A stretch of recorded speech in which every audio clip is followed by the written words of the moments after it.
right now, if you follow me on this radio station, you know I like consensus. I like people that have big ideas. How do I solve problems versus just throw mud at each other? You're going to be introduced to a guy called John Porter. I met him at a conference. He came up, he said, I have a business called BarterPay. I said, barter, man, barter, isn't that what used to happen before we had cash? This guy's eyes started shining. He talked about BarterPay, saying, man, there's excess capacity. Not every business is sold out. Not every service is sold out. So put it into a barter economy and start trading back and forth. And you know what? We can take care of each other. So I love what BarterPay was doing. Love what John Porter was saying. Then he said, hey, by the way, I think I can solve one of the biggest problems in our society, which is the shortfall of charities. Less people are giving, and those who are giving less. So joining me on the station, John Porter, BarterPay. Tell me a little bit about what you do and why you think, as a young guy, you can solve this whole charity crisis. Thanks, Tony, for having me on. Yeah, it's actually, barter is the oldest form of commerce.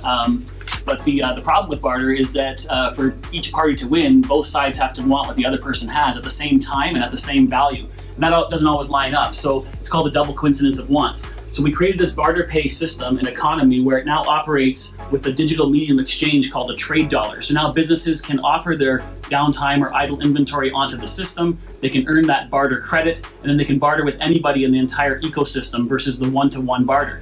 Then we thought, man, how do we get charities involved? Charities need stuff, and businesses have stuff, but sometimes charities don't need the stuff that businesses are offering, and businesses sometimes don't have the cash to offer, so why don't we bring charities into the mix? So now we're teaching all these businesses across the country that are part of the BarterPay ecosystem, 4,000 and growing, to actually take some of their newly earned trade dollars from the BarterPay system and donate them through the BarterPay It Forward Foundation back out to charities, and then those charities can actually access goods and services that they need to offset their admin and overhead expenses to run their charity. So it's improving, freeing up cash for the end cause. So just to simplify it for me, the old days is I've got chickens, you've got wheat, I don't like wheat, so I got to go somewhere else with my chickens. In this case, you can put it all into a hub, exchange freely, but I think the thing about charity, so if I have a need as a charity, I can just take these dollars I've been donating.